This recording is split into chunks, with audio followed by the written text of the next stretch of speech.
Bonjour à tous, j'espère que je suis bien connectée parce que j'ai crois qu'il y a un souci. Bonjour à tous, chers membres et partenaires, bienvenue à notre 10e webinaire. Après la sidération, la gestion de l'urgence face au Covid-19 vient le temps de la préparation à la reprise de l'activité en sortie de confinement. On voit bien que cette crise sanitaire a de lourds impacts sur les conditions de travail. Les employeurs vont devoir trouver l'équilibre en la primordiale préservation de la santé de leurs salariés et la nécessaire reprise de l'activité économique en respectant les obligations de sécurité tant sur le plan sanitaire que juridique.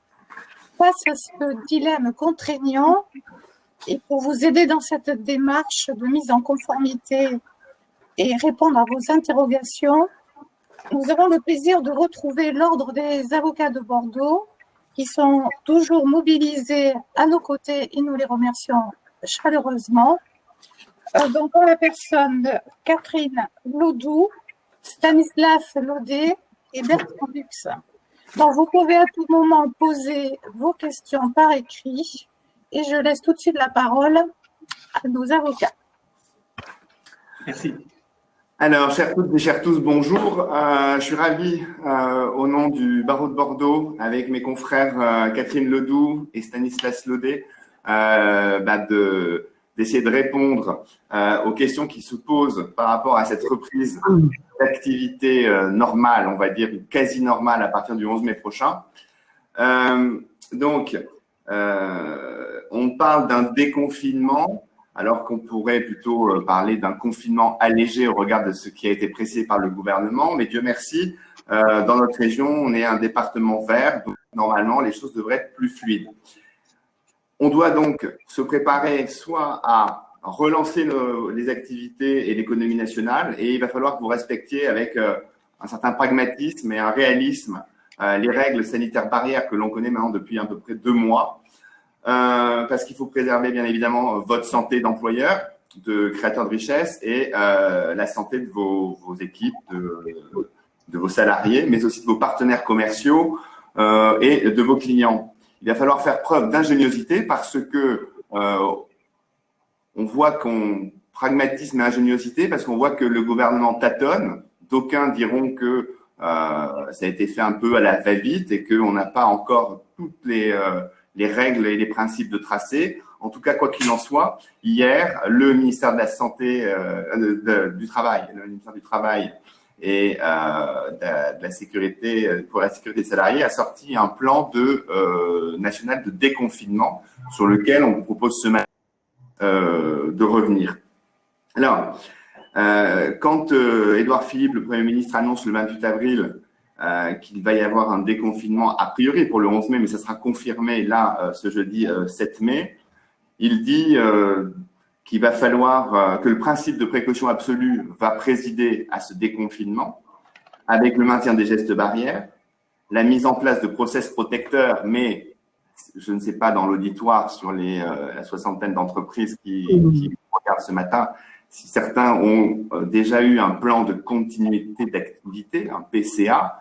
Donc, effectivement, tout ne s'est pas arrêté il y a 2 mois. Les entreprises ont continué, ou certaines entreprises ont continué à travailler avec différents outils comme le télétravail ou une organisation, dès lors qu'ils ne recevaient pas du public, une organisation à l'intérieur de leur entreprise pour continuer leur activité. Donc, tout ce que l'on sait plus ou moins faire depuis ces 45 derniers jours, il va falloir le maintenir. Et puis, pour ceux qui maintenant vont rouvrir leurs portes à leurs salariés, à leur clientèle, pour ceux qui vont pouvoir de nouveau aller in situ chez leurs clients, eh bien, il va falloir s'inspirer de nouvelles règles. On a donc un corpus de 48 aujourd'hui fiches métiers qui peut, chacun d'entre vous, puisque j'ai regardé à peu près la topographie des gens qui interviennent aujourd'hui, enfin qui sont avec nous, on brasse assez large puisque on est dans l'immobilier, dans la gestion, dans le conseil, on a l'office de tourisme qui est là, on a des hôteliers, on a beaucoup d'entreprises bordelaises on a des mutuelles, on a des architectes, etc. Et on a même un huissier. Bref, donc l'enjeu de ce jour, c'est de vous présenter rapidement et puis surtout d'interagir avec vous, avec les questions que vous pouvez nous poser en direct. L'idée, c'est d'abord de montrer comment, pour le 11 mai, on va organiser sa structure. Comment adapter structurellement mon entreprise au risque Covid-19 en sachant qu'on est avec des règles nouvelles qui s'appliquent. Et ensuite, une fois que ma structure est adaptée, il va falloir que j'adapte cette structure, je l'adapte pour que mes personnels, mes salariés puissent travailler. Et de nombreuses questions se posent. Et grâce aux lumières et à l'expertise de Maître Laudet et Maître Ledoux, on répondra à diverses questions sur qui est-ce que je dois impliquer dans la mise en place de mes process de risque sanitaire dans le cadre de la lutte contre le Covid. Est-ce qu'un salarié peut toujours refuser de venir travailler? Tout autant de questions qui vont se poser et auxquelles nous tenterons de répondre toujours en interagissant. N'hésitez pas à nous poser des questions auxquelles nous répondrons. Alors, il faut pas être dans l'angoisse totale. Quand on est un entrepreneur, on sait gérer les risques. Le risque social, vous le gérez tous au quotidien. Là, le risque sanitaire, nombre d'entre vous, selon leur activité, je sais qu'il y a aussi une entreprise de chimie, gère un risque-là. Là, on a un nouveau risque à gérer, c'est le risque sanitaire lié au Covid-19. Alors, je vous disais que le décret du 23 mars 2020, qui avait décidé la fermeture de nombreux ERP, c'est-à-dire des établissements qui recueillent du public, a été depuis lors, tout au courant du mois d'avril jusqu'à ce début mai, rebrossé pour dire qui peut ouvrir, etc. Mais quoi qu'il en soit, aujourd'hui, les entreprises vont être ouvertes pas seulement à leur seul personnel, mais aussi elles vont pouvoir recevoir des clients, leurs fournisseurs, leurs sous-traitants. Il y a une responsabilité d'entrepreneur en tant qu'employeur, et ça c'est un principe général, donc je ne vais pas vous faire peur sur la responsabilité civile qui vous incombe parce que vous la connaissez, mais quoi qu'il en soit, vous devez prendre en tant qu'employeur toutes les mesures nécessaires pour assurer la sécurité, la santé physique et mentale des travailleurs. Et il y a des actions de prévention de risques professionnels, des actions d'information et de formation, et vous devez mettre en place une organisation des moyens qui sont adaptés. D'accord? Donc, face à la pandémie que traverse la France, il va falloir adapter cette obligation de sécurité, de moyens renforcés, dit-on, c'est-à-dire qu'il faut mettre tous les moyens en œuvre pour faire au mieux, voilà, faire au mieux, au cas par cas et en fonction de la nature de vos activités. Alors, qu'est-ce qui vous incombe en tant qu'employeur? C'est de procéder à l'évaluation des risques in situ dans vos sociétés, dans vos entreprises. Et en fonction de cette évaluation, vous allez déterminer les mesures de prévention les plus pertinentes. L'idée, ce sera quand même d'associer les personnels, les représentants du personnel à votre travail. Et puis, vous pourrez aussi interagir avec la médecine du travail qui a pour mission de vous conseiller sur toute cette mise en œuvre des gestes barrières. Donc, il faut faire faire respecter les barrières recommandées par les autorités sanitaires. Est-ce que donc cette obligation, pour faire clair, elle vous incombe à l'intérieur de l'entreprise, vis-à-vis de vos salariés, vis-à-vis des gens que vous allez recevoir, mais aussi à l'extérieur de l'entreprise, c'est-à-dire quand vous allez envoyer vos salariés soit sur des chantiers ou recevoir ensuite des clients extérieurs ou aller chez vos clients. Je vous disais tout à l'heure, donc là, il y a une responsabilité civile et une responsabilité aussi pénale de l'employeur au regard de ce risque sanitaire. Mais comme on ne sait pas grand-chose du risque sanitaire, on ne sait pas grand-chose, on ne sait pas trop comment se propage ce virus, il va falloir vous conformer pour pas risquer d'engager votre responsabilité, il va vous pouvoir vous conformer, à mon sens, aux 48 fiches métiers là qui ont déjà été élaborées et qui vous donnent des pistes de réflexion, et surtout sur le protocole national de déconfinement, qui est d'une vingtaine de pages et qui vient hier préciser ce qu'il va devoir être fait par les entreprises. On n'apprend pas grand-chose là-dedans, donc c'est pourquoi il va falloir que chacun fasse montre d'ingéniosité et d'inventivité. Mais l'idée, c'est qu'il faut éviter les risques. Ça, en général, on sait faire. Il faut les évaluer. Et le principe, c'est privilégier la protection collective sur la protection individuelle. Donc, ça, c'est ce que dit le gouvernement. Et vous, alors, qu'est-ce que ça a comme valeur normative? C'est un guide de recettes, on va dire. Mais en tous les cas, on vous donne, le gouvernement vous propose des pistes et même des règles. Parallèlement, parce que je sais qu'il y a des intervenants, enfin dans l'auditoire, il y a des écoles de formation, et donc eux, je leur préconise de se rapprocher, enfin, pour mettre en place leur plan structurel de protection contre le Covid-19, de se référer plutôt au protocole sanitaire de réouverture de fonctionnement des établissements scolaires, collèges ou lycées, par exemple, parce que ça vous donne une bonne idée de comment on organise une classe, comment on organise la réception de ces élèves dans les enseignements qui ne peuvent pas être à distance. Donc, on privilégie la protection collective, et comment collectivement on se protège le mieux dans la structure, c'est qu'il y ait le moins de monde possible dans la structure. Et donc, le télétravail, dont on parlera tout à l'heure avec Maître Lodou et Maître Laudet, est encore, le ministre l'a pas dit, ou à demi-mot, au moins pour toute la période estivale, la solution qu'on vous demande aux entreprises, quand c'est possible, de privilégier pour éviter le présentiel au sein de la structure. Ce qui permet effectivement d'éviter des interactions entre vos salariés. Donc ça, c'est un des principes qui gouvernent les règles de déconfinement. Et alors, il y a surtout une réorganisation structurelle de vos entreprises avec les mesures donc de distanciation physique qui vont se traduire à l'intérieur de l'entreprise par un réaménagement des bureaux. Et on parle de jauge. Alors la jauge, c'est le nombre maximum de personnes qu'on peut avoir dans un espace ouvert.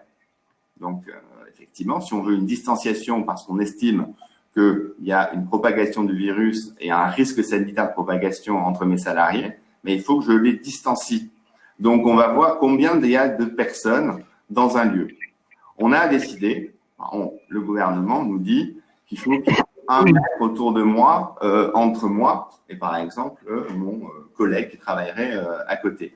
Et donc chacun doit avoir 4 mètres carrés.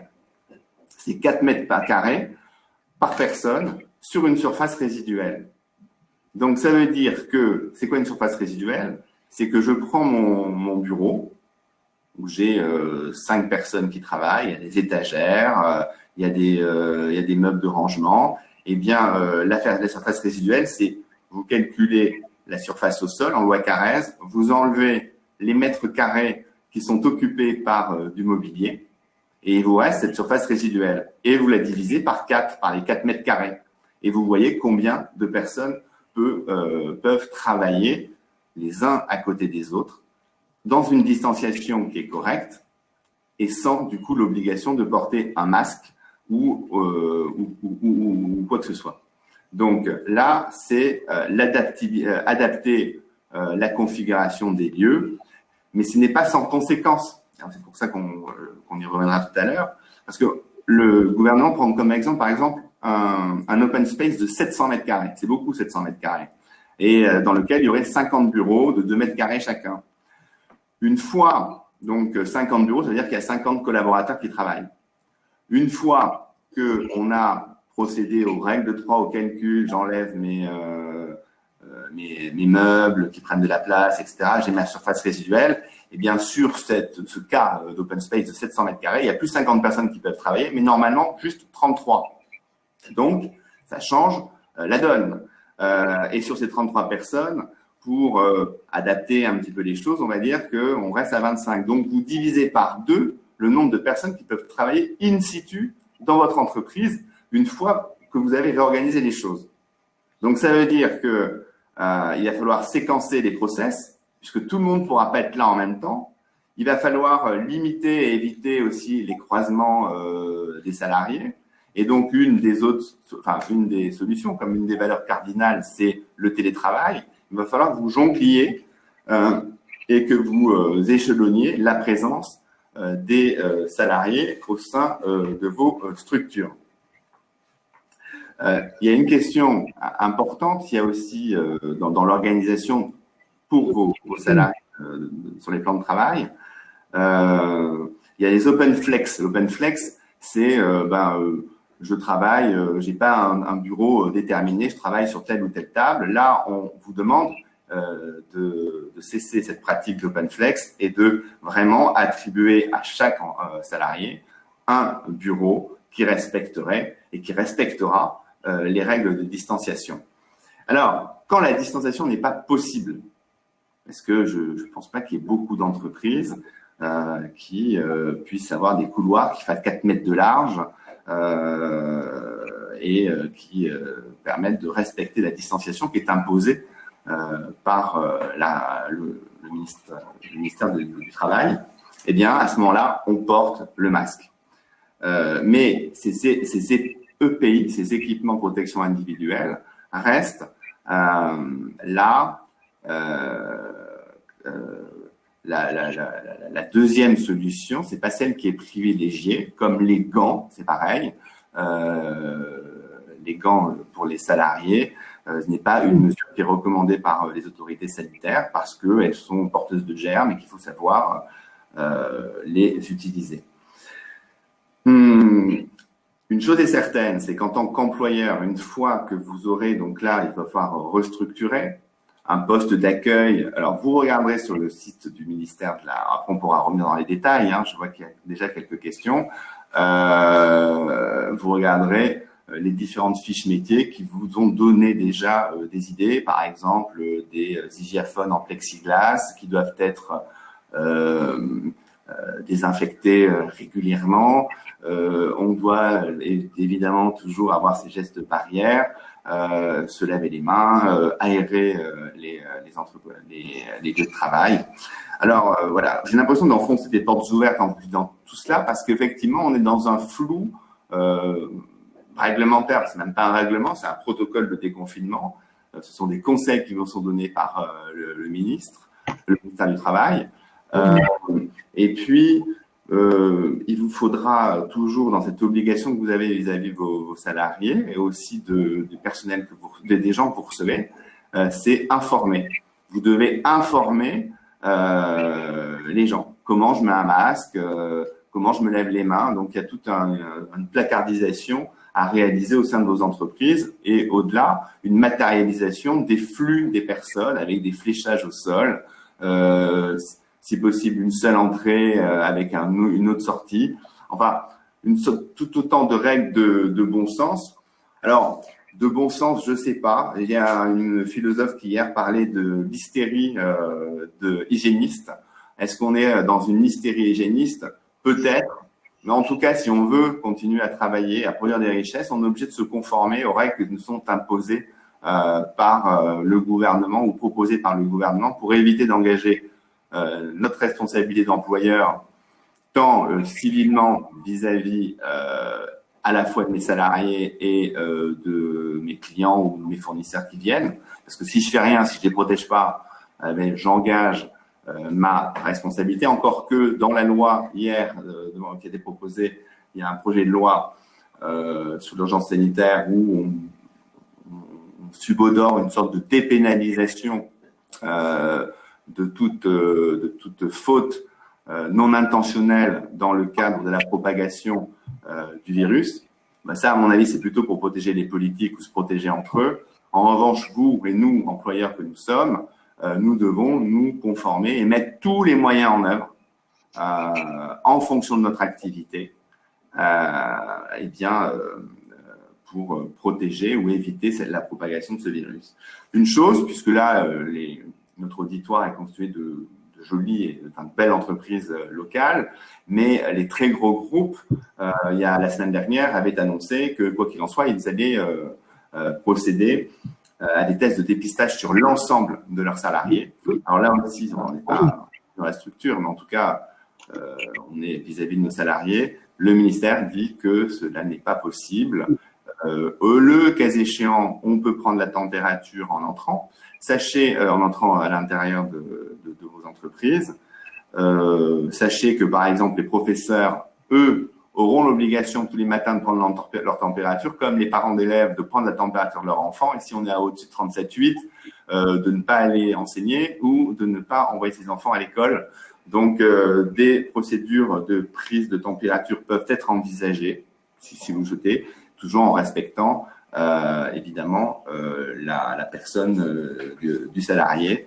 Et puis, vous avez tout, une fois que vous avez organisé votre structure, et je vais passer la parole ensuite à mes confrères, une fois que vous avez bien organisé la structure, il faut, là aussi, il y a tout un process de nettoyage et de désinfection, une aération. Alors, c'est un pas en avant, un pas en arrière, parce qu'à un moment donné, il fallait rester confiné. Enfin, confiné, c'est autre chose, mais il fallait pas trop ouvrir les fenêtres parce qu'on ne sait pas si le virus se propageait par l'air. Bon, c'est manifestement pas le cas. Donc, il faut ouvrir, bien aspirer, et de toute façon, vous avez aussi vos sous-traitants ou intervenants extérieurs qui nettoient et qui, depuis, qui eux ont des techniques de nettoyage et de désinfection qui doivent vous permettre, vous, de vous dédouaner de toute responsabilité si vous payez effectivement quelqu'un pour nettoyer et désinfecter. Donc tout ça, ça repose sur vous, employeurs, sur vous, entrepreneurs, mais pour faire une transition avec ce que vont vous exposer mes confrères Lodou et Lodé, tout repose pas sur l'employeur parce que chaque salarié est acteur aussi de sa propre protection. Il doit prendre en fonction de sa formation et selon ses possibilités, soin de sa santé et aussi de celle de ses collègues et des autres personnes qui travaillent avec lui. Donc, il faut impliquer vos salariés, impliquer vos équipes dans les process que vous mettez en place.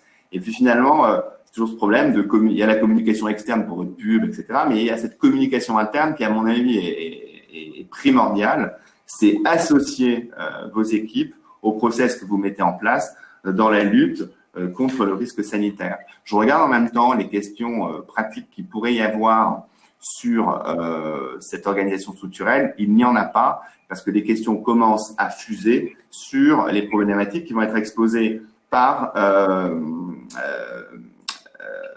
Stanislas Lodé et Catherine Lodou, à qui je donne la parole sur tous ces problèmes de ressources humaines qui existent depuis le 15 mars dernier et qui perdurent encore à ce jour. Alors, Catherine ou Stan, Nislas, dans l'ordre, comment on peut les impliquer, nos salariés, et est-ce qu'on doit aussi avoir l'aval des instances représentatives du personnel?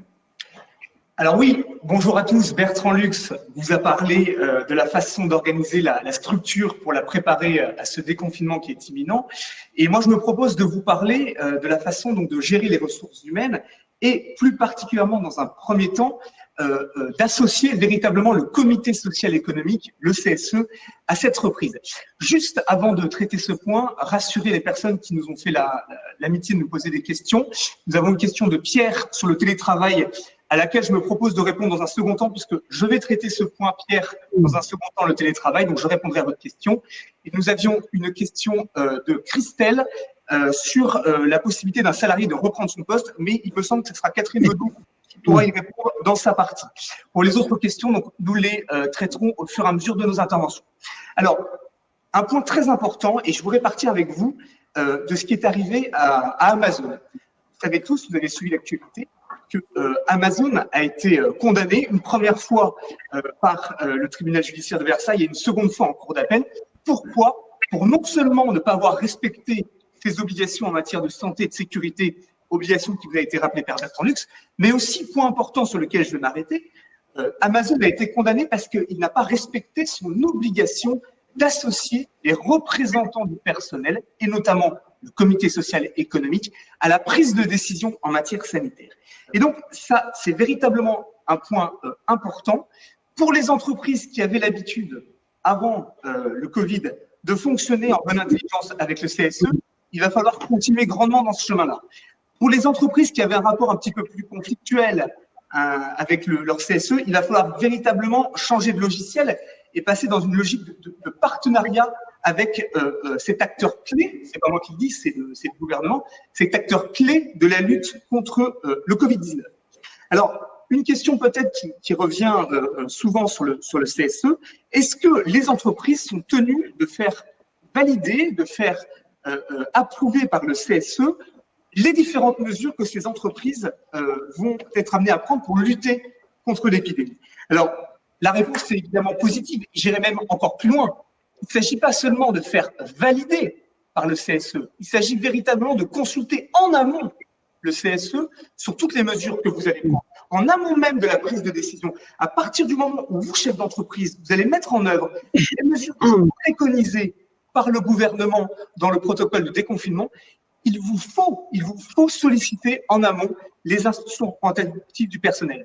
Alors, on va voir que c'est, dans tous les cas, une recommandation à minima, et même, parfois, dans certains cas, c'est obligatoire. Alors, je vais essayer de ne pas être trop professoral et pas trop juridique, mais il faut distinguer deux situations.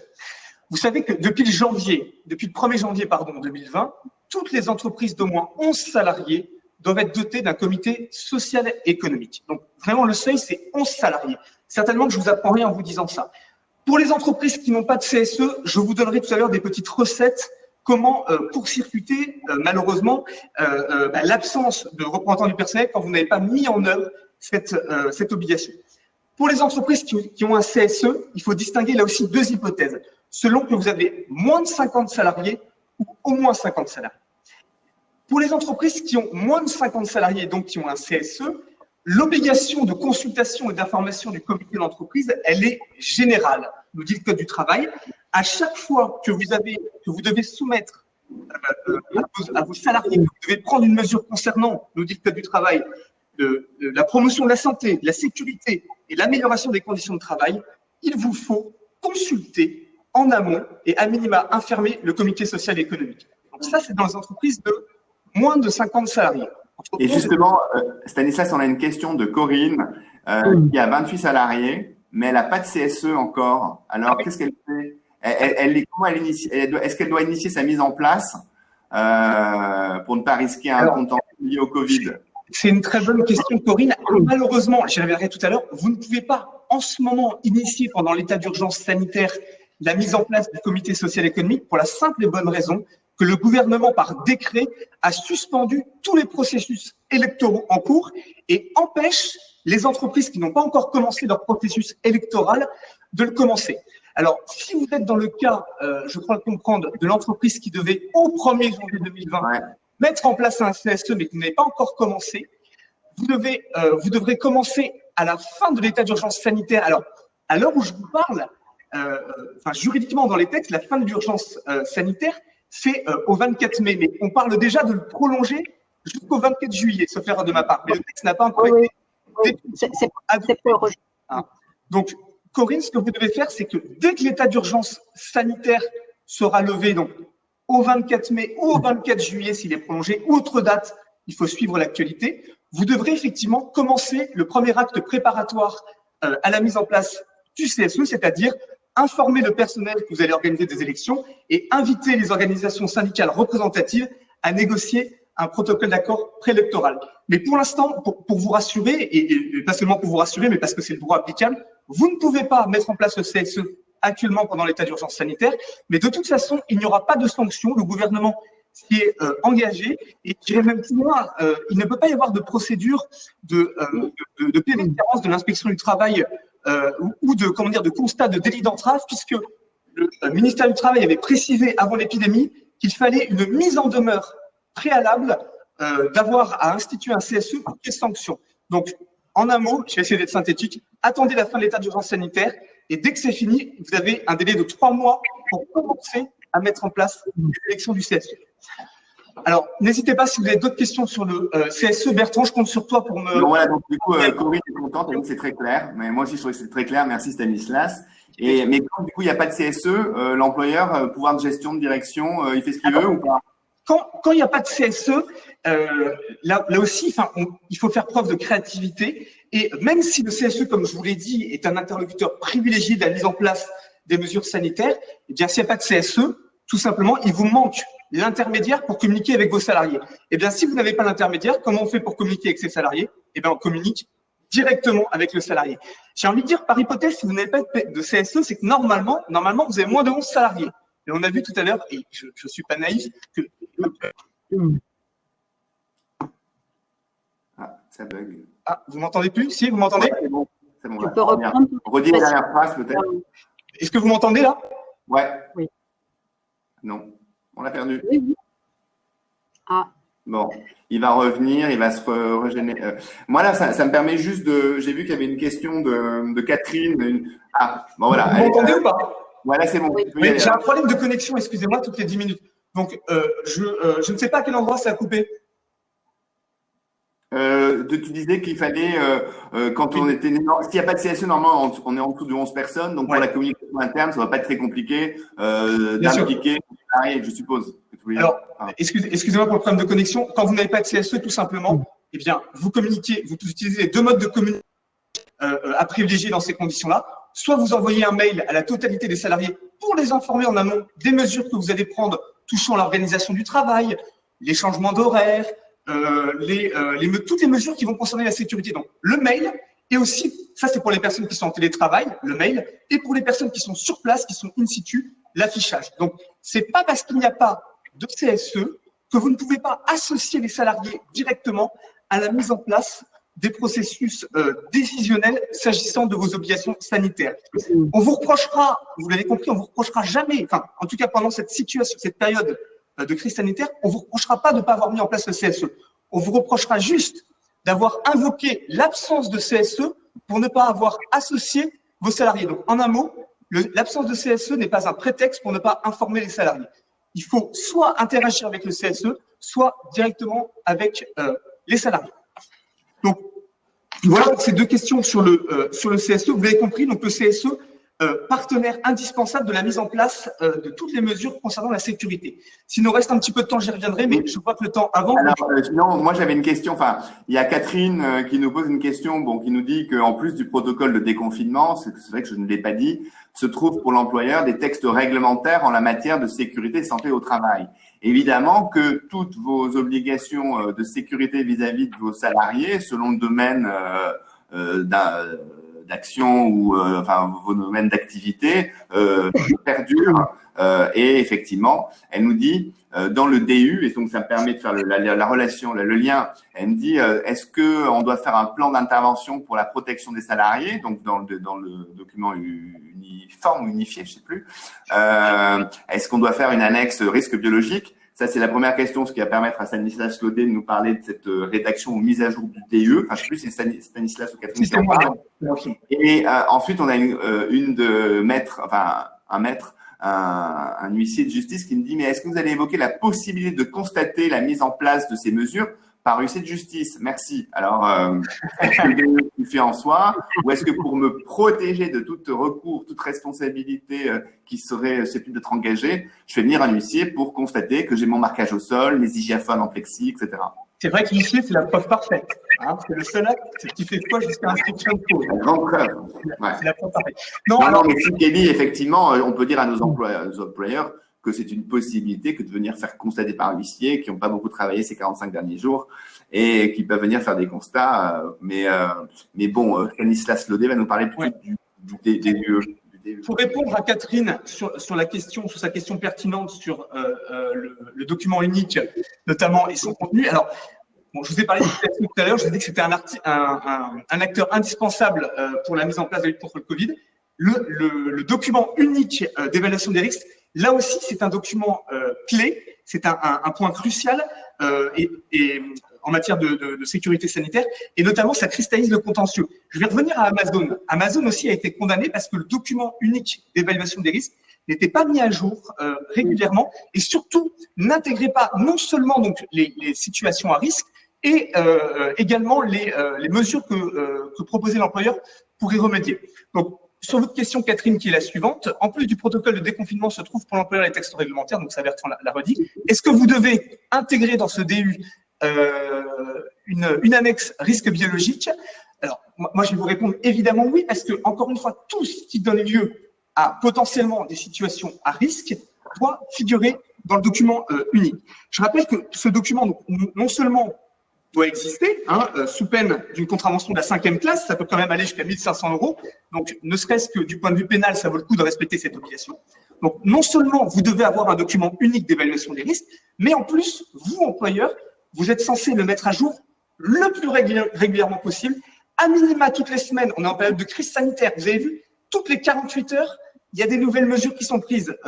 L'employeur a une obligation de s'informer de la situation de l'épidémie. Vous avez un site qui est très bien fait sur le ministère de la Santé qui vous tient informé en temps réel de l'évolution de la situation. Donc, c'est votre responsabilité, chef d'entreprise, de vous tenir informé régulièrement. Je sais que ça fait une grosse charge mentale pour vous, beaucoup de choses à gérer, mais on est là pour ça, on est là pour vous éclairer aujourd'hui. Et donc, retenez simplement que ce document unique d'évaluation des risques a un triple objet. Je vous l'ai dit, donc, identifier les situations à risque, premier objet. Donc, vous listez concrètement dans l'entreprise toutes les situations, tous les postes qui peuvent être facteurs de contamination au Covid. Par exemple, je reviens sur Amazon. Amazon a été épinglé parce que dans les vestiaires, tous les salariés déposaient leurs manteaux les uns sur les autres. Ça, clairement, c'est une situation à risque. Donc, non seulement il faut l'identifier, mais en plus, proposer un traitement qui va permettre d'éviter cette situation à risque. Donc, premier objet du document unique d'évaluation des risques, identifier les risques.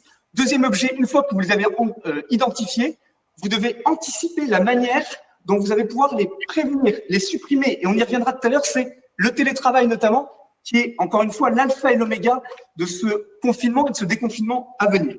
Et une fois que vous avez donc identifié les situations à risque, que vous avez anticipé ces risques, pour les prévenir, vous devez, dans le document unique d'évaluation des risques, prévoir toutes les mesures qui vont permettre de lutter contre ces risques. Et donc, oui, Catherine, encore une fois, plus vous mettrez de précision dans le document unique d'évaluation des risques, plus vous aurez rempli vos obligations d'employeur en matière de sécurité. Donc oui, c'est une réponse positive pour faire figurer l'annexe risque biologique sur ce document.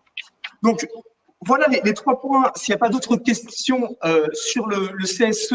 Alors si, pardon, je suis passé sur le document unique d'évaluation des risques, quelque chose de très important sur le comité social et économique.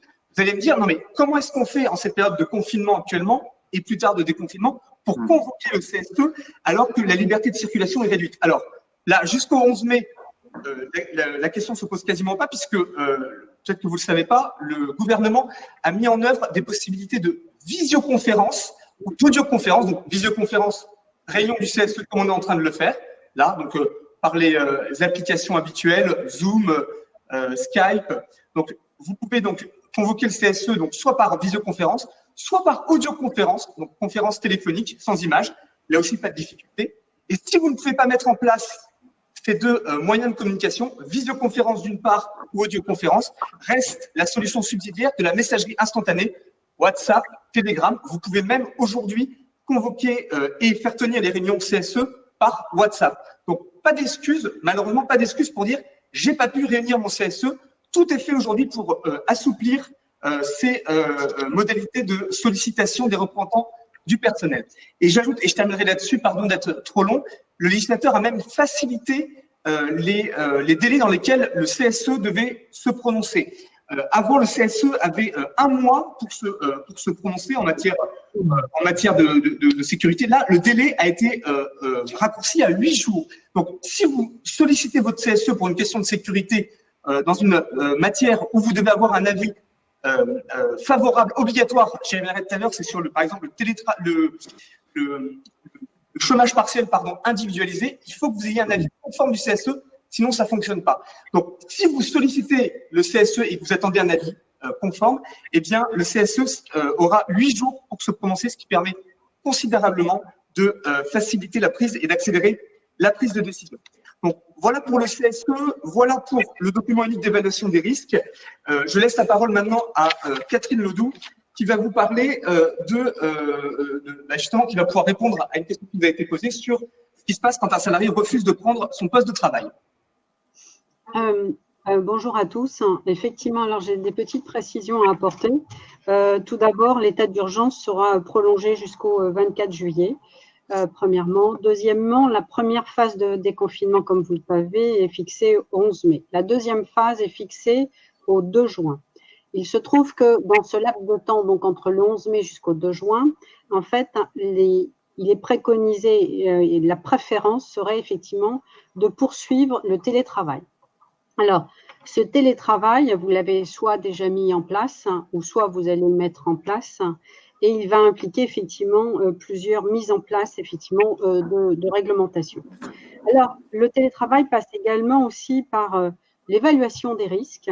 Et là, effectivement, ça relève ce qui a été évoqué par Stanislas, notamment sur le document unique d'évaluation des risques.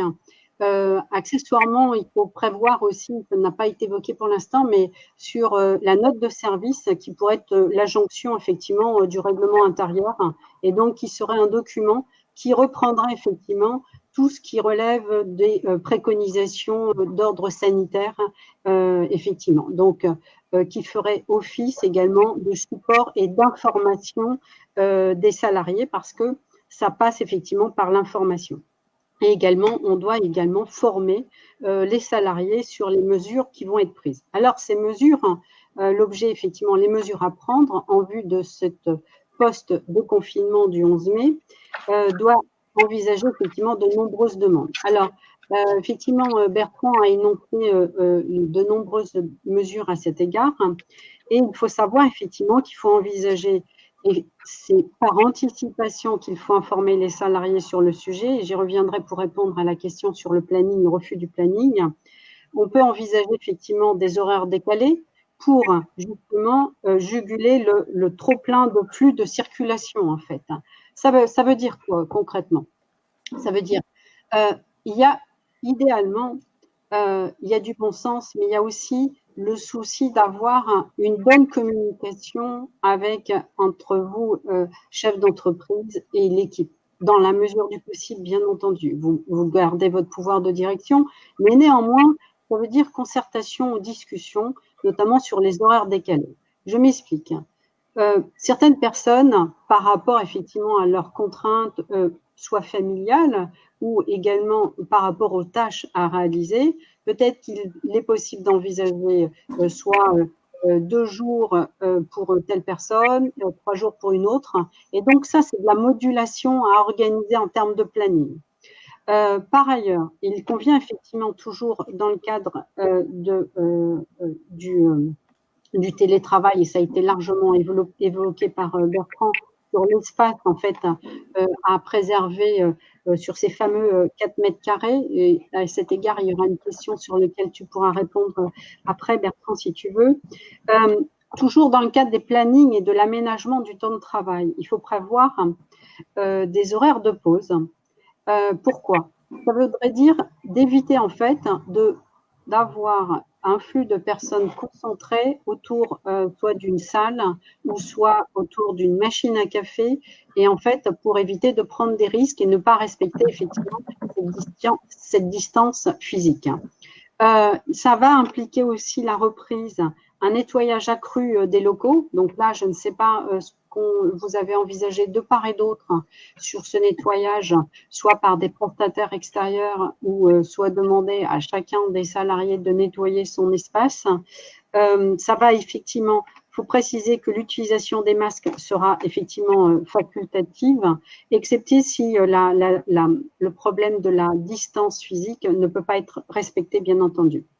Alors, il y a eu débat, et c'est vrai qu'en ce moment, nous sommes face à une situation qui est très innovante pour tout le monde, bien entendu. Et donc, il y a ce qui est dit hier ne sera pas forcément applicable demain. Donc, il va falloir effectivement, en plus, faire preuve d'une très grande adaptation, soit à vos besoins en tant que chef d'entreprise, et soit par rapport à l'attitude aussi des salariés sur lesquels je vais. À cet égard, si certes, c'est en minorité, de très grandes entreprises ont mis en place effectivement le dépistage de la température, celle-ci n'est pas envisagée à ce jour, en fait, et pour cause. Il y a un appel à la responsabilisation individuelle. Je m'explique. Ça veut dire que concrètement, il appartient aux salariés, en fait, de prendre leur température à leur domicile avant de se rendre au lieu de travail, si évidemment le travail ne peut pas s'envisager. Ça veut dire concrètement, je vous renvoie d'ailleurs aux fiches techniques dans le guide du bâtiment, qui est très très utile également et qui est transposable à d'autres domaines d'activité, parce que il y a une invitation en fait aux salariés de se poser des questions du genre est-ce que vous avez eu de la toux, est-ce que vous avez eu de la fièvre. Alors peut-être, c'est très personnel, peut-être que ce petit questionnaire pourrait être envoyé aux salariés avant la reprise effective de leurs fonctions. C'est-à-dire on appelle à la civilité, à la responsabilité de chacun, c'est-à-dire si une personne estime qu'elle présente un risque pour sa santé ou pour ses collègues parce que ça a été énoncé précédemment que certes l'employeur a une obligation de sécurité, mais le salarié également pour lui-même et pour ses collègues. Donc on appelle à un sens de responsabilité, pardonnez-moi, je me répète, mais c'est important en fait. On ne peut pas faire endosser à tous les employeurs, effectivement, toutes les mesures à prendre. Il va y avoir effectivement des mesures qui sont préconisées par le gouvernement, qui seront pour la plupart respectées, mais il me semble qu'effectivement, il faut que chacun assume son rôle. À cet égard, il convient d'apporter des précisions aussi. Si lors de cette période de déconfinement, un salarié présentait des symptômes, effectivement, il conviendra à ce moment-là à l'entreprise, enfin au chef d'entreprise, de prendre des mesures dites d'isolement. Ça veut dire concrètement que le salarié doit être mis dans, c'est le cas de le dire, confiné dans un espace individuel, de sorte que, en fait, on puisse non seulement avertir la médecine du travail, avertir au besoin le médecin traitant, quitte à faire effectivement une visio-consultation, et ensuite s'assurer qu'en fait la personne puisse retourner à son domicile. Alors il faut prendre des dispositions pour éviter que cette personne, si jamais elle a un risque, qu'elle puisse éviter de prendre les transports en commun. Donc il y a aussi effectivement ces modalités à envisager. Alors il a été en préambule évoqué tout ce qui relève de la structure. En ce qui concerne également les ressources humaines, et je vais y revenir, il y a différentes causes d'absence des salariés en fait. Alors, les causes d'absence des salariés peuvent résulter par exemple des congés payés. À cet égard, effectivement, ceux-ci peuvent résulter effectivement d'un accord de branche ou d'un accord d'entreprise, de sorte qu'en fait l'entreprise puisse demander à ce que les salariés prennent effectivement 6 jours de congés ouvrables ou voire de leurs 10 jours de RTT s'ils en disposent bien entendu, ou voire également de reprendre effectivement les droits accumulés dans le compte épargne-temps. De sorte qu'en fait, le salarié puisse en fait disposer en fait de ses congés par rapport à ces circonstances très exceptionnelles. Donc ça peut être une cause effectivement d'absence d'un salarié. En accord évidemment avec l'entreprise, ça va de soi. Ensuite, il y a aussi, et je vais être très succincte sur le sujet, il a été évoqué les maladies professionnelles. Ça, c'est en projection ou en provision, sans être alarmiste sur le sujet, on en a suffisamment comme ça. Il y aurait, semble-t-il, une présomption de reconnaissance de maladies professionnelles pour le personnel soignant. Pour le personnel hors de ce domaine d'activité, à ce jour, effectivement, il faut préciser que la pathologie inhérente au Covid-19, en fait, n'est pas une maladie qui ressort des tableaux et pour cause, c'est bien entendu trop récent.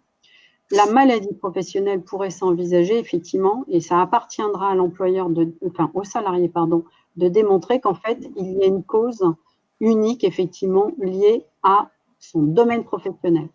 J'aime autant vous dire que le risque me semble faible. Pourquoi? Parce qu'en fait, comment démontrer que le salarié, parce qu'il a été présent le jeudi à 18h, même qu'il a utilisé d'autres transports en commun, alors même que effectivement, il a eu dans la journée d'autres contacts. Donc, le lien de causalité me semblera extrêmement difficile à démontrer. Donc, tout ça pour dire que bon, la maladie professionnelle me semble pas envisageable, mais les choses vont bien entendu évoluer. Autre sujet que je voulais aborder, ça concerne effectivement les salariés dont les parents d'enfants, effectivement, qui ne vont pas conduire leur progéniture à l'école. C'est une faculté, c'est un choix qu'ils font, effectivement. En pareille circonstance, effectivement, la réglementation a changé, en fait, à ce niveau-là, puisqu'ils pouvaient bénéficier d'un arrêt maladie garde d'enfants, sauf que depuis le 1er mai, en fait, ce régime a basculé, puisqu'en fait, ces mêmes salariés vont bénéficier à ce moment-là du régime de chômage partiel. Donc ça, c'est important de le souligner. Ensuite, alors, et pour répondre effectivement à une question, entre autres, sur la notion de refus d'un salarié de reprendre ses fonctions. Ça me semble important, mais je ne vais peut-être pas vous faire une réponse satisfaisante. J'aimerais savoir pour quelles raisons ce salarié ne veut pas reprendre ses fonctions. Je m'explique. Il y a plusieurs causes, bien entendu. La première cause pourrait être inhérente au salarié. Est-ce qu'il refuse de reprendre parce qu'il a des circonstances qui lui sont personnelles, qui empêchent de reprendre?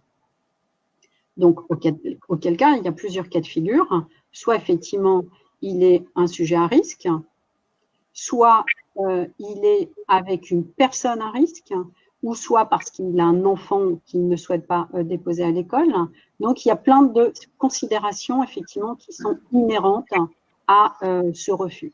Si ces circonstances sont personnelles au salarié, je serais tentée de dire qu'il me semble important de discuter avec cette personne, parce que pour moi, la base, c'est la communication. Pourquoi? Pour savoir si ces circonstances sont tellement importantes que le salarié refuse pour des raisons, on va dire, légitimes, et auquel cas, à ce moment-là, on envisagera soit effectivement, il faudra lui préconiser un arrêt maladie si sa situation le justifie, ou sinon, ce sera un télétravail. Si en revanche, le refus, il est par anticipation. Je m'explique, je ne connais pas les circonstances du planning qui a été proposé. Si ce planning, en fait, ne convient pas au desiderata, en fait, du salarié. Là, en fait, on va dire que son refus ne sera pas nécessairement légitime. Et alors, là, s'il refuse par anticipation, parce que aussi, et les angoisses sont légion, parce qu'en fait, la personne est convaincue qu'elle va être exposée à un risque. Elle est dans une attitude anxiogène. Là, effectivement, vous appartiendra, vous, en tant que chef d'entreprise, de rassurer ces personnes pour leur indiquer en fait que toutes les mesures sont prises et les mesures qui ont été énoncées précédemment, que par ailleurs, par exemple, le document unique a été réactualisé pour montrer qu'effectivement, il y a vraiment eu une prise de conscience effectivement des mesures à prendre et d'une actualisation des mesures.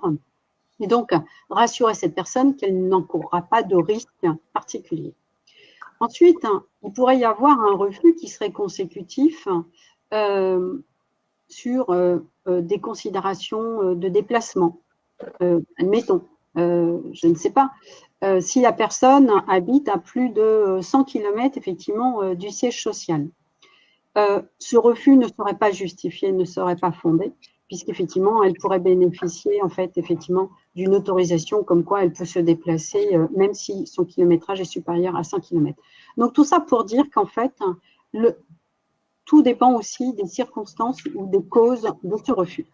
Néanmoins, il y a une question intéressante, pardon, comme ça, c'est pour faire un petit ping-pong. Il y a Emilia qui, comme on vient de parler donc de refus de travail justifié en fonction des cas, et on a parlé des personnes à risque. Oui. Est-ce qu'un employeur, il a le droit de demander un justificatif à ce salarié qui se prévaut d'une situation à risque? Qu'est-ce qu'il demande comme document, l'employeur? C'est Emilien qui pose la question. En fait, il y a un certificat d'isolement, en fait, qui est à ce moment-là établi par le médecin. Donc, c'est un justificatif médical classique. Enfin, Tout à fait. Et en fait, des raisons même. Donc, c'est un certificat établi par le médecin traitant, en fait. D'accord, ok. Je pense que Emilien a sa réponse. Merci, Catherine. Je vous en prie. Et donc, du coup, le droit de retrait, là, on en a parlé du droit de retrait. Non, il n'y a plus de droit de retrait, là. Enfin, si. Si, bien sûr qu'il y a un droit de retrait. Bien sûr, il peut toujours s'exercer. Toutefois, c'est une notion purement subjective. Je m'explique. C'est un salarié qui estime qu'en fait, il a un danger grave et imminent. Ce sera effectivement son appréciation. Or, s'il est démontré qu'en fait, l'employeur a préconisé et a pris toutes les mesures effectivement de sécurité sanitaire, donc de marquage au sol, de distanciation physique, d'horaire décalé ou de nettoyage des locaux, toutes ces mesures en fait, ce droit de retrait ne sera pas tenable, en fait, ne sera pas effectivement juste. Et vous, chef d'entreprise, vous pourrez en plus vous appuyer sur le fait que non seulement les mesures sont prises, au besoin un constat du huissier, comme ça a été préconisé tout à l'heure à juste titre. Deux, pourquoi pas démontrer aussi le document unique d'évaluation des risques qui a été établi, l'actualisation, que le CSE par exemple a été consulté, que toutes les mesures effectivement ont été prises pour effectivement réfuter en disant « Monsieur, votre droit de retrait n'est pas justifié ». Alors, face à cette circonstance, ça va débattre, bien entendu. Mais ça va être aussi intéressant de vérifier si le droit de retrait s'appuie également sur un droit d'alerte exercé par le CSE. Je m'explique. Ça veut dire que le CSE, s'il estime que, pour sa part, la société n'a pas pris des mesures suffisantes, pourra, c'est la distinction, alerter le chef d'entreprise pour l'inviter effectivement à améliorer la situation.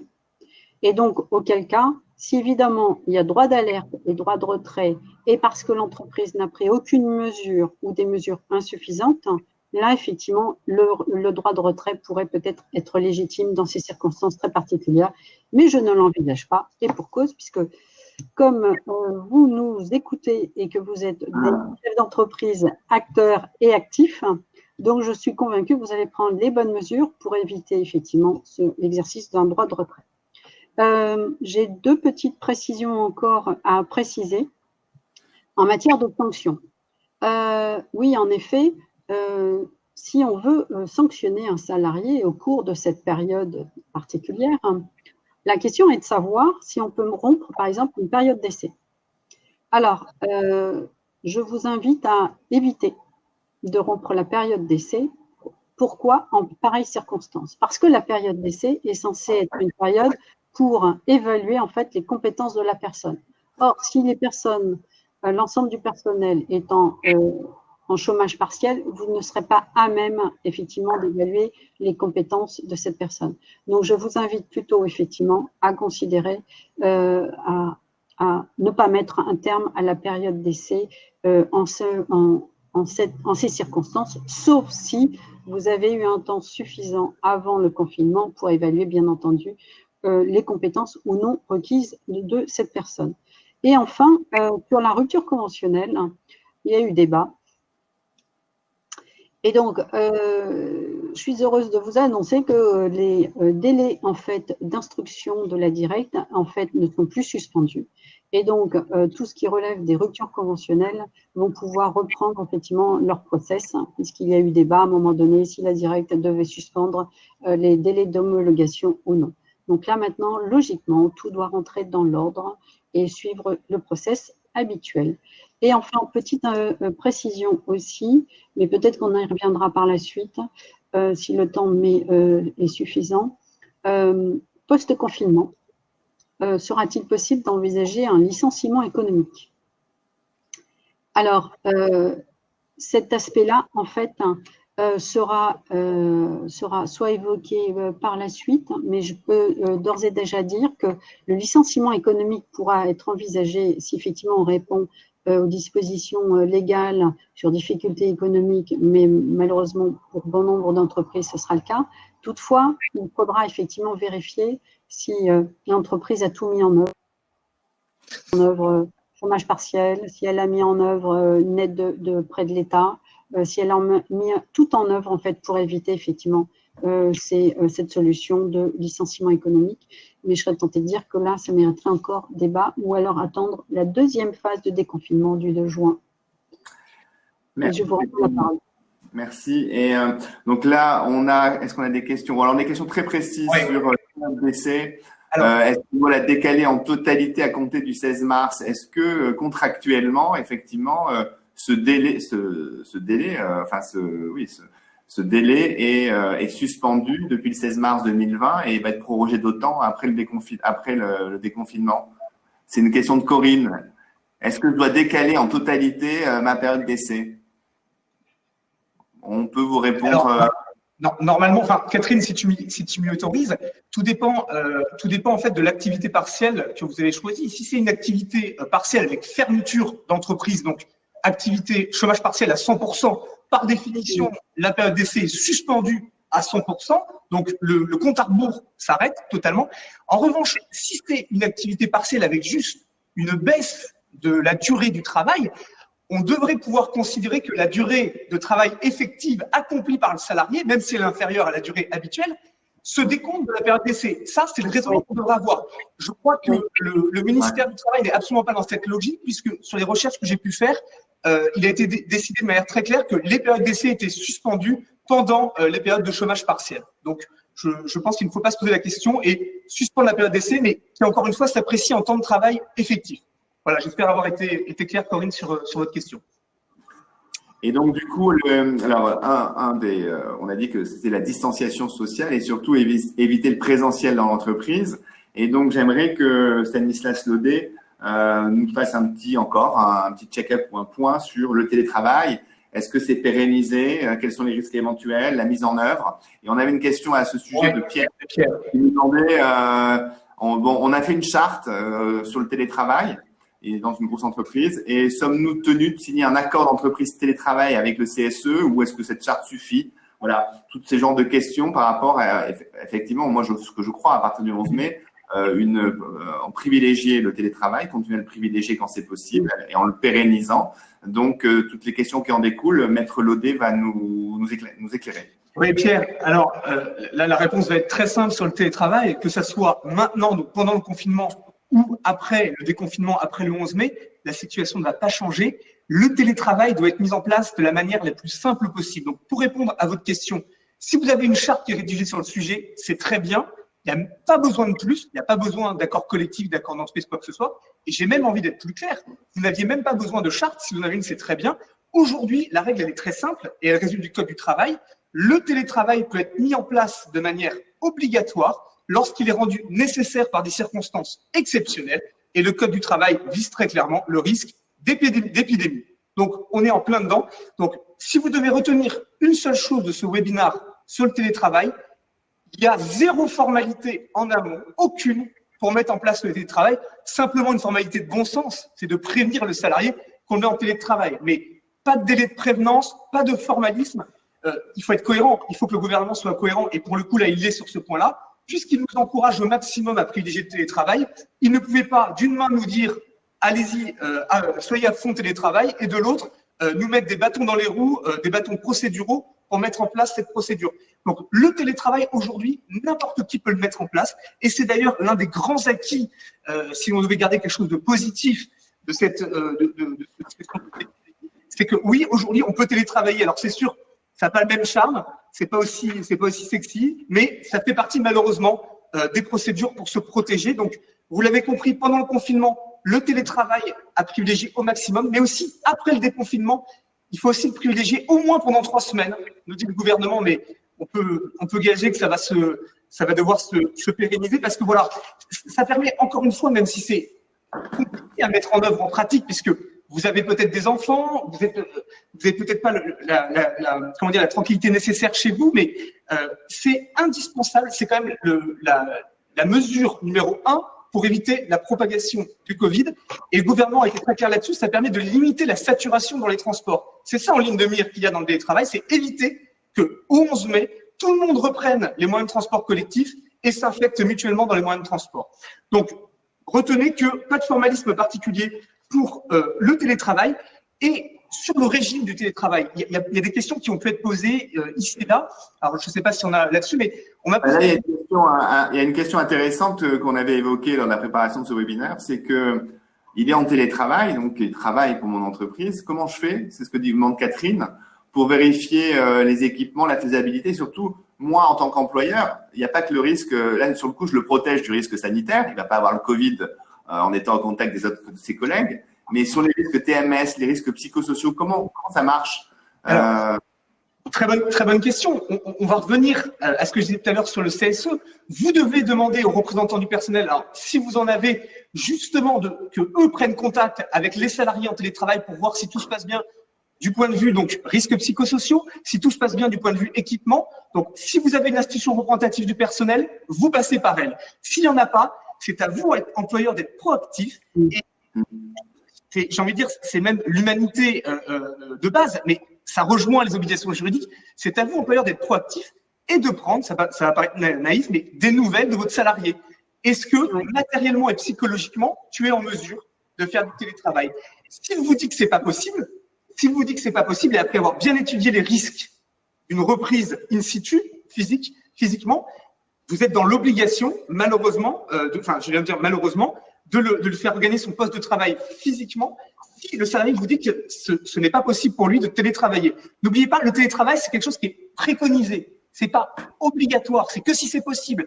Si c'est pas possible, et Catherine l'a dit tout à l'heure pour l'arrêt de travail pour garde d'enfants, il y a des dispositifs qui sont prévus. Mais c'est une priorité, mais c'est pas non plus une solution qui doit s'imposer aveuglément envers et contre tous. Il y avait une autre question qui m'a été posée, alors pas dans ce webinaire, mais une question pertinente sur le sort des avantages en nature du salarié des tickets restaurants en matière de contrat de télétravail, pardon. Là, ça va être très simple. Dites-vous que le télétravail, c'est juste une modalité différente d'exécution du contrat de travail, mais tout le contrat de travail continue de s'appliquer. Dites-vous que la seule chose qui change, c'est le lieu de travail. Tout le reste est acquis. On ne touche pas aux acquis des salariés, on ne touche pas à leur avantage en nature. Il a toujours le droit à ses tickets restaurants pour un peu pause déjeuner dans le cadre de ses horaires de travail. Je veux dire, ça ne concerne pas forcément, par exemple, les salariés à temps partiel qui travaillent un horaire minime et qui n'ont pas de pause déjeuner. Mais si votre salarié avait des tickets restaurants avant le télétravail, il doit en avoir pendant le télétravail. Vous maintenez le contrat de travail en l'état. C'est juste le télétravail, une modalité aménagée d'exécution du contrat de travail qui, pour autant, demeure. Alors, une autre question aussi qui avait été posée, mais c'est pas dans ce webinaire. Alors, une question, pardon, d'Emilien. Je vais répondre aux questions qu'on me pose dans ce webinaire plutôt. Un salarié peut-il refuser le télétravail en justifiant qu'il doit s'occuper de ses enfants? Alors, bonne question. Normalement, un salarié ne peut pas refuser le télétravail. Si le salarié avance comme motif la garde d'enfants, c'est au salarié de faire la procédure que vous connaissez maintenant sur déclareamélie.fr, de demander un arrêt de travail pour garde d'enfants qui se transformera en chômage partiel à compter du 1er juin, je crois que c'est ça. Hein, ou 1er mai, pardon. 1er mai. Et bien, pour répondre à votre question, un salarié peut refuser le télétravail en justifiant qu'il doit s'occuper de ses enfants. Oui, si vous faites les formalités en ce sens pour avoir l'arrêt de travail pour garde d'enfants. Alors, donc, du coup, donc, par rapport au protocole de déconfinement de l'État, ce télétravail permet justement de jouer sur les flux de salariés, enfin de personnes d'ailleurs, dans les transports en commun pour éviter la propagation. Ça permet aussi de respecter les jauges par espace ouvert, en termes de jauges par espace ouvert, ce que propose le gouvernement. Et donc, ça nous amène à une autre question, c'est-à-dire que on demande de séquencer des process dans les entreprises, de faire des rotations. Donc, ma question à Catherine Ledoux, c'est cet aménagement du temps de travail, la rotation des équipes, est-ce que je dois le formaliser avec mes salariés ou pas? Est-ce que ça doit être contractualisé puisque je vais le contraindre à venir peut-être bosser de 8h à 12h parce qu'un autre viendra de 12h30 à 16h, etc. Comment ça fonctionne? Alors, tu veux demander si on doit formaliser par un avenant, par exemple? Ouais. Il n'y a rien qui l'oblige en l'état actuel des choses au niveau des textes. Néanmoins, je pense que c'est un prérequis pour obtenir l'accord de la personne. Donc, au moins, montrer qu'il y a eu concertation et accord. Donc, ça me semblerait justifié. Parce la difficulté aussi, c'est aussi de cadrer effectivement les horaires au cas où il y aurait pour X raison un accident du travail. Donc, je pense que ce serait une sage précaution en fait pour l'entreprise également de cadrer effectivement ce formalisme. D'accord. À propos, justement, j'avais une petite précision aussi. Il faut savoir aussi que dans le cadre du déconfinement, il peut y avoir dans certains domaines d'activité des heures supplémentaires qui vont être réalisées. Et il faut savoir qu'effectivement, celles-ci, jusqu'à la fin de l'état d'urgence, en fait, seront exonérées, mais pour l'impôt sur le revenu, en fait. Et le tout dans la limite de 7 500 €. Donc, ça me semble non négligeable, effectivement, pour inciter soit un chef d'entreprise et certains membres de son équipe ou son équipe à réaliser des heures supplémentaires pour résorber le retard qui aurait pu être accumulé. Je voudrais répondre en fait à Corinne sur les congés, les 6 jours de congés payés sont-ils en supplément? Ils sont pas en supplément, pardon. Et donc, pour finir, parce que le temps presse, donc on a vu que le télétravail permet effectivement aux salariés de ne pas être in situ, de ne pas faire du présentiel. Et j'aimerais que Stanislas Laudet nous parle de cette notion de chômage partiel individualisé au sein de l'entreprise. C'est-à-dire que ça veut dire quoi exactement et c'est quoi ce dispositif d'activité partielle qu'on connaît maintenant, mais enfin, comment ça se passe à partir du 11 mai, cette activité partielle, ce chômage partiel? Oui, alors, donc 2 points. Le chômage partiel, c'est évidemment la grande star du confinement. Alors, vous avez depuis une ordonnance du 22 avril la possibilité de mettre en place ce qu'on appelle un chômage partiel individualisé, différencié dont vous parlez, Bertrand Lux. En clair, c'est quoi? Ça veut dire que le chef d'entreprise, il n'est pas obligé de mettre toute son entreprise en chômage partiel. Il n'est pas obligé de mettre tout son service en chômage partiel. Il n'est pas obligé de mettre tout son établissement en chômage partiel. Il peut décider de mettre en place le chômage partiel que pour certains salariés et pas d'autres. Et même encore plus fort, il peut décider de mettre en place le chômage partiel pour certains salariés et pas d'autres dans la même catégorie. Donc en fait, le chef d'entreprise peut faire une véritable discrimination. Le terme n'est pas propre parce que c'est une discrimination qui est justifiée par les mesures sanitaires. Le chef d'entreprise peut mettre en place de manière extrêmement fine et différencier le chômage partiel au sein d'un même service, au sein d'une même catégorie de salariés. Donc le chômage partiel individualisé, ça permet de mettre certains salariés en chômage partiel et d'autres non, tout simplement. Alors, ce qu'il faut savoir avec le chômage partiel, on entend ici et là, sur les ondes, sur BFM TV pour pas la citer, que le chômage partiel, c'est fini au 1er juin. Alors, il faut savoir que ça, il y a des annonces qui sont faites comme ça. Pour l'instant, dans les textes, le dispositif du chômage partiel est maintenu en l'état jusqu'au 31 mai. Ça veut dire quoi? Ça veut dire que les salariés qui n'accomplissent pas leurs 35 heures, qui ne peuvent plus accomplir leurs 35 heures hebdomadaires, voient les heures non travaillées indemnisées à 70%. Quand la ministre du Travail vient nous dire que le chômage partiel, c'est fini au 1er juin, j'ai du mal à croire qu'au 1er juin, le chômage partiel disparaisse de l'arsenal juridique. Ce qu'il faut comprendre, c'est que l'État ne peut pas se permettre de financer cette mesure qui représente un gouffre financier. Donc, au 1er juin, ce qui va se passer, je ne suis pas devin, mais je pense que ça va être ça et j'espère que ça va être ça, c'est tout simplement les modalités d'indemnisation du chômage partiel qui vont être moins favorables.